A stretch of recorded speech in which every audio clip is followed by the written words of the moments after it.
You're listening to the Mental Money Podcast, the show that shows you how to master your mind to maximize your money. This show is for people who love to watch their bank accounts grow while shifting their relationship to money.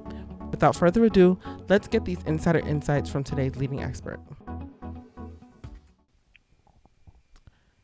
So, Jennifer, Yes, how are you? I'm good. Thank you. All right. So, we've been talking about pricing ad nauseum at this point. I know, like, they probably don't even want to hear another word about pricing, but I Well, it's trust. such an important part of business, I so it know. deserves a lot of attention. I agree because this is, and I wanted to start here because this is how we make our money, Exactly. right? This is what keeps us going, hmm what gets us in the door, and then what keeps us going. So, I know. I mean, whoever's serious about this wants to hear about this, but whoever's not, then we could just weed them out. But okay, Right. pricing, right? Yes. All right. So we've spoken to Jacob Aldridge, who also gave hmm us some information about pricing. We spoke to Ben McAdams. He also gave us some insight into like the psychology of the business owner and sometimes why they might sell themselves short because of maybe some inferiority complexes or whatever the hmm psychology behind it may be, right? Right. But let's talk about the resources that we can actually use to get our prices in the right place and to hmm allow us to profit. What are some things that you have in mind for us to talk about today? Sure. As soon as you say the word profit, the first thing that comes to mind was a really influential book that I read earlier on in my agency career. So there's a book called Profit First. Have you ever heard of Profit First? No, I haven't. Who wrote it? Actually, let me look my notes here. So Profit First is a book that's really like a must read, I would say, for anyone who has started their own business or is consulting, freelancing themselves. Okay. Mike Michalowicz Okay. is the author, and you can find these, probably just about anywhere. I know there's probably copies on eBay and other places, but this was really influential when I started thinking about how to price my projects or my hourly rate. And what Profit First really practices is helping you understand cash flow in your business and making sure that when you are bidding on projects or bidding out an hourly rate, that you first calculate all of your costs. So, which is pretty central to pricing. You want to know what your overhead costs are. You want to know what your hourly rate is. And Profit First says you also need to make sure from the very beginning that you're building in profit and that you should almost set that aside completely from your income or the business expenses. And I think, I relate it to personal savings. They always say pay yourself first. Right. So this book really helped me think about not only how to price myself for what I was worth, but also how to make sure, as we said just earlier, that we're making a profitable business and that it's worth our time. So is there a percentage that should be put aside or how do you decide what percentage you're going to be paying for the business itself? Like what profit are you setting aside percentage wise? So there, most people, I would say, set between 10 and 20%. Okay. 20% probably being on the high end. In my work with agency and marketing clients, our what I shoot for is 20%, but we always know if we're doing value-based pricing or monthly retainers, you may end up in a situation where you're spending more time on the client than you may have budgeted. So while you might not always hit that 20% billable profit margin, at least you'll come very close to that. And if not, just a little bit under, but you're still guaranteeing yourself some profit. Okay. Are there any like software tools people can use to kind of plug those numbers in and see where their profit actually is as far as the client is concerned? Yes. So one of my really, I guess my second takeaway behind this Profit First is collecting data about your work. So I started out working on client projects and not really keeping track of the time that I was spending. Mm. So, I had a really difficult time even figuring out if I was being profitable.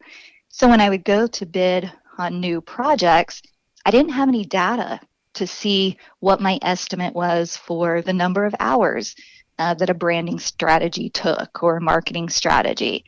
So by taking your hours and really thinking about marking those, and whether it's by clients, you might even break it down into individual projects, but you're really collecting that data and that time. And there's a free app that I use, and it's called Toggl. Okay. And it is an excellent resource. And I know that there's probably tons out there, but you can easily track your clients, your projects, and it really helps you understand running reports and seeing where your time is spent, and just kind of helping you gauge which client might need more if you're charging them more on a project base. But it's just a really good tool to get a sense of where you're spending your time, how you can be more efficient, and ultimately how you can be more profitable. Okay. That's really useful. Thank you for that. So Toggl, right? Yes. Okay. Okay, so now I have a good idea about how long it's taking me to complete a task for my client, right? And I'm assuming we're speaking about someone who's consulting, correct? Right. Okay. What about someone who's not consulting? What if it's like I don't know if you know or not, but I run an agency for home care, and that is pretty much a set price. We based it on our competition, essentially. Like, we can't charge more than the insurance companies, and then we don't want to like charge too little because that cuts into our profit, right? So let's assume we're not talking about someone who has a consulting business. Is there anything around that you can kind of give us some insight into? If you're working for yourself, let's say, in this situation, would this be someone who is more of a contract employee? Or is it? You know what? That's a good question. No, not a contract employee, but let's say you have service, but more so a product. Let's say we're speaking about iPhone headphones, right? You're a seller on Amazon, you're a seller on eBay, and you want your product to sell, other than like sales copy, or other than like, let me see, like a flashing headline or something, or like a title or description that kind of draws people in. What are some ways that you can know how to set that price point so that, one, you remain competitive, but two, if you do sell this iPhone headphone, you are going to be turning a profit, essentially? Well, I think the first thing that you need to know is exactly what your costs are. So you have something that you're bringing to the market, and it costs you something to get the product there. So when you're first starting out with your widget, or whatever it is that you're bringing to the market, have a clear sense of your manufacturing or the item and its costs.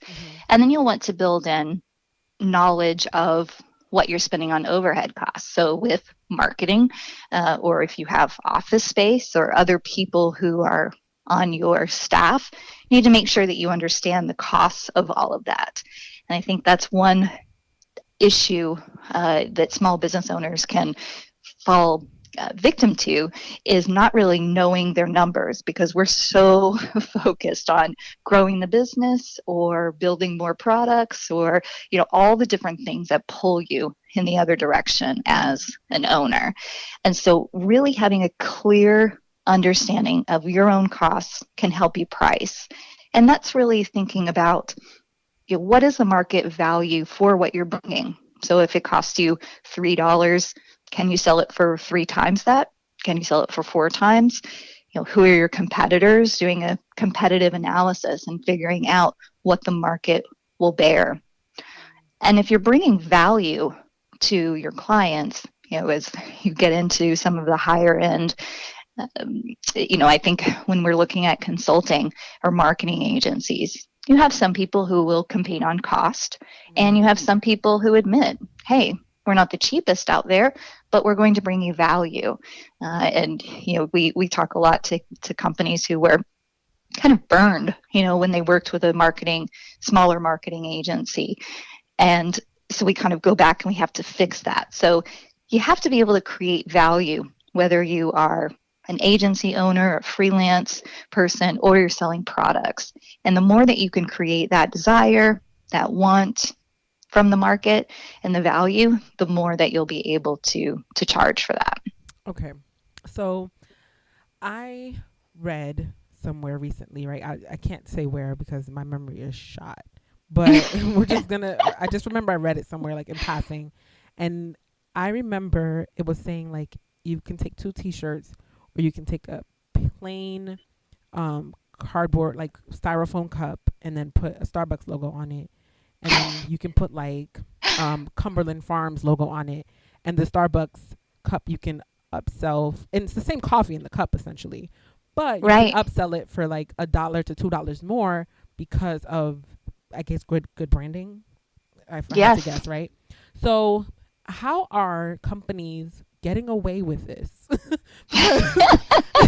No, Right? What's the real. secret? I want to know because at this point, like, all right, I walk into the bread aisle and there's 30 bags of bread.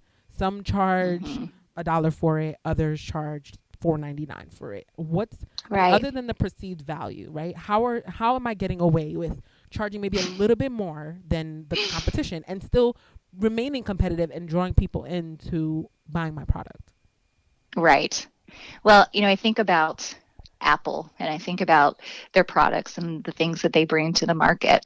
Not only are they functional, but if you think about design, it's a huge component of what draws us to packaging or brands. Mm. So when you're walking down the aisle and you see a bread that you grew up on, that's a sense. When you see that brand image on the packaging, it takes you back to being at your grandparents' house and they made you sandwiches or they made you toast.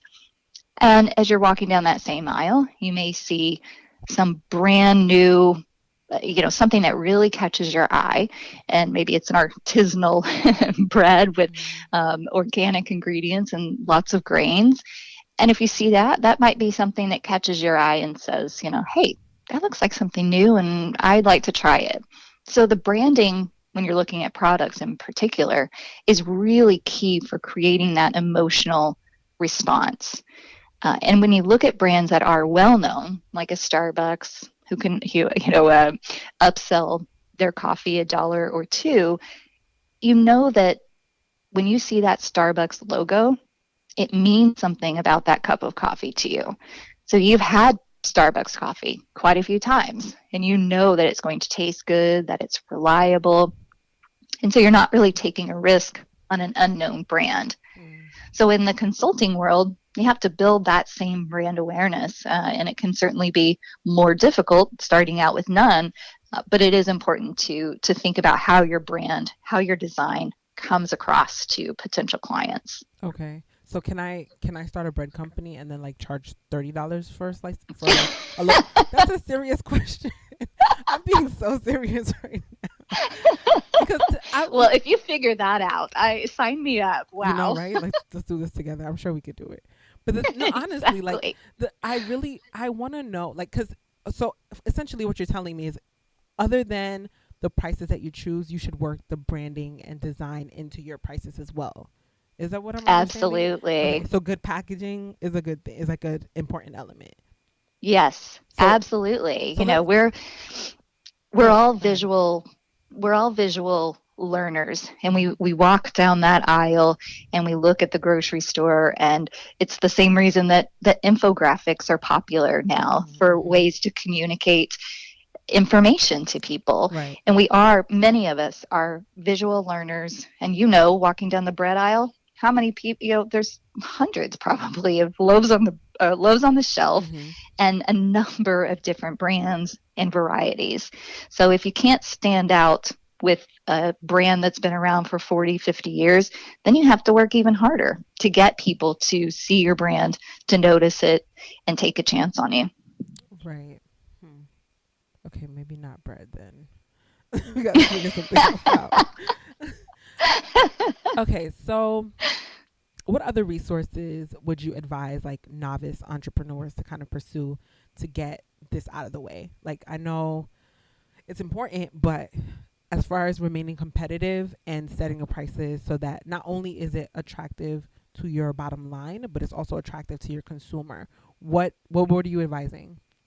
Mm. So there's a lot of different resources out there when you're looking at pricing, and whether it's products or services, there are ways to and calculators to that you can find pretty easily to figure out what your costs are and get you to a place where you'll be profitable with products. With services, I think it's important to look across the market, maybe reach out to the peers that you have on LinkedIn, or even in those LinkedIn groups where you've done some online networking or just lurking and following along. See if there's any questions that people have posted recently about hourly rates or project rates within your industry. And the other thing that I would say is if you look at resources like HubSpot, Single Grain, there's some ad agency magazines and industry specific publications, and they provide, in many cases, they've done research and they can share, and they will share what they found. What are the average per hour costs? What are the per project costs? So just do a little digging into your industry's leading publications and look to see if they have any information from reports or research that they have done. Okay, and you're a consultant, correct? Yeah, I have an agency, so we're in education marketing, and I have a couple of people who work with me to deliver projects. Okay, good. So what are your hourly rates? So right now we are using a blended rate, and we're going anywhere. I would say we're probably at around $150 per hour, and I look at that, especially when I'm looking at more of an hourly rate project, because I think the smaller number of hours that you have, I think the more that I tend to charge. And I think it's important right from that very get-go that you express your value. Because one of the things that one of my mentors told me that's always stuck with me, if someone is telling you through the initiation, through the sales process, that this is too expensive, if they're saying that now, they're going to be saying this is too expensive always. So you may get 3 weeks into the project and maybe the ROI isn't happening just yet. Right. And they're going to think, are we really getting our value out of this? And they may not have the patience to stick it out. So those conversations are important. And as we take on larger clients, if it takes more, obviously the price of the project is higher, I'm much more flexible on that because I know, so I'm much more likely to charge less per hour because it's a lot easier to work with the same client instead of spending time bringing on 2 or 3 smaller clients. Right. So you know that it costs less to acquire that client. It may be a longer term relationship. So I'm willing to budge on those prices per hour. Okay. So what I hear you saying is you've established your worth. However, you're flexible on the price because of the long-term relationship you might have with that client. Yes, I think it's when you're looking at your cost of acquisition, how much does it cost to bring on a new client? Right. I've had clients who you may meet with them 5 times before they're ready to pull the trigger. And so that's your time. If you're not spending it on a billable hour, that is technically a non-billable hour, even though you're bringing in business. But you have to really calculate that into your costs as well. I think that's where I mess up. No, honestly, because well, you've heard the episodes previous to this one, so I was talking to Jacob about how I had a difficult time kind of profiting with the credit business because right. Because I wasn't working in those like consultations, and then the time I felt like I was trying to convince the client to do something good for themselves. And that is definitely changed. Definitely. That's great. So now I charge for consultations. They're no longer free. And if you decide to sign on, then I work it into the price of your whatever service you choose. So it worked out that better. Oh, that's a great strategy. Yeah. Right. And I think as new business owners, or anyone who's in that consulting business wants to do that to help other people. Right. Now, you're in that business because you want to help those people who are struggling with their credit and struggling with their debt. And you're providing them value. You know, everyone knows that it would be easier if they were able to bring down their debt. Right. So you're helping them understand your goal that they have, and you're saying, hey, I'll help you. And what ends up happening is we have this innate desire to help people.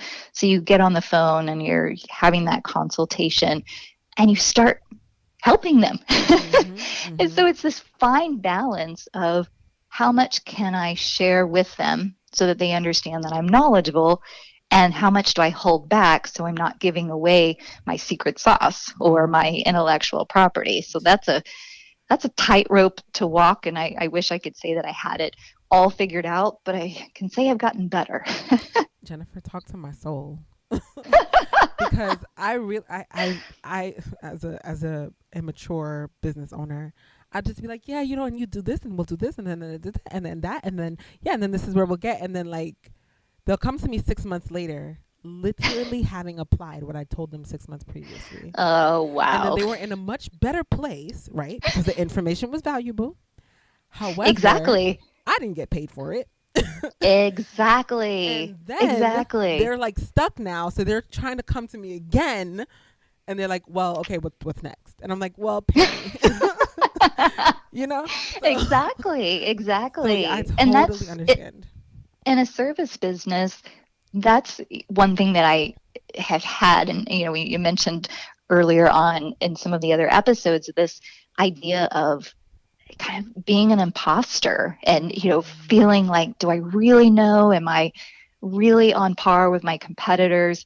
But the truth is, in your line of business, you're just not charging for an execution of a plan. Right. You know, even if those are part of your package, you're there and you're pitching them business because you are an expert and you have knowledge that they don't. So it's not just charging for execution or, you know, in the case of products, building that additional fee structure on, but it's just important to know that you're also billing for the years of experience you have, the years of, you know, real world experience you have, and also working with clients. Right. No, you're absolutely correct. Oh man, where were you like 4 years ago? Hey, you know what? We learn by doing. You know, I'm a former educator, and you can talk to people. And I'm guilty of this too. I think I own every business book under the sun, but you can only read so much before you have to get in, and you've got to try it and apply it yourself. No, you're right. What are you reading right now? I am reading Inbound Organization, How to Build Your Business Using Inbound Principles, Dan Tyre and Todd Hockenberry. Okay, interesting. I'm like writing that down so I can see what it's about. But, you know, it's as we were talking before, that brand, if you're in the service business, your website, your blog, your social channels, you know, you don't have a loaf of bread in the bread aisle just yet. Right. You're working on your $30 a loaf recipe right now. We are, Jennifer. I'm not leaving you out of this. Right. We're partners in this. Yes. How could I have forgotten? I'm sure that, you know, neither of us have other things that that might take up our time. So let's add another entrepreneurial venture onto this one. Right. You know what? Can I tell you a funny, unrelated story? So absolutely. I hope nobody minds, right? So because I own the home care agency with my sister. Okay. So we were speaking the other day, and I was eating pita chips, Do you know what that is? Have you had them before? Yes. Okay. Oh, yes. So I was sitting here and I'm like, yo, we invented pita chips like 20 years ago. Like, I'm 29 now, right? So I'm like, we invented pita chips 20 years ago. It was like the height of the health craze. And like my aunt would come to my mom. She's like, get away from the white bread, eat wheat bread, no more pasta. You know, like everything was just upside down in our house. And we were pissed. Okay. I mean, when I tell you, and my father my father was the worst of us all, right? He did not take it easy at all. Oh my gosh. And the one little glimpse of hope that we had for like something that tastes good was pita with butter on it and put in the oven to bake. There you go. We invent. So I'm telling you, Jennifer, don't knock this whole $30 loaf bread thing yet, okay? Because I'm a visionary. See, you're ahead of your time. You're ahead of your time. Okay, so all right, let's get back on track. I'm sorry, that was just totally. We were literally just cracking up about it the other day. Like, we really invented this thing, and somebody took our idea and banked on it. But so don't. I know. Don't write it off too quick. You feel like kicking yourself when you see that idea that you had taken and run with by someone else. Right. No, for sure. But okay, so where can we find you, Jennifer, if we need to ask you and pay you for any questions regarding how to set up prices appropriately? Okay, so where can we find you? So you can find me on LinkedIn. I'm Jennifer Ralston Stringer, and you can find my agency online at square32consulting.com. Okay, perfect. Thank you so much, Jennifer, for absolutely providing even more value and bearing with my not so funny stories. I appreciate you laughing. Thank you for your time. You've gotten me. Now I have a taste for pita chips. Yeah, you know what? I had someone on last couple days ago, and he was from Texas too. He promised to let me test drive his Tesla. So if I'm ever in Texas, then we will be having pita chips together. Okay. Bring it on. I'll make some hummus or guacamole. Or maybe both. You know what? Why not? Why not? Thank you so much for your time. Absolutely. Thank you. Thank you so much for listening to the Mental Money Podcast. Please go ahead and remember to subscribe, but don't hoard all of this good information for yourself. Share this information with someone that you know could use it, especially if they need a shift in their mindset or someone who would love to have more money. So until we meet again, remember, like Uncle Snoop said, keep your mind on your money and your money on your mind.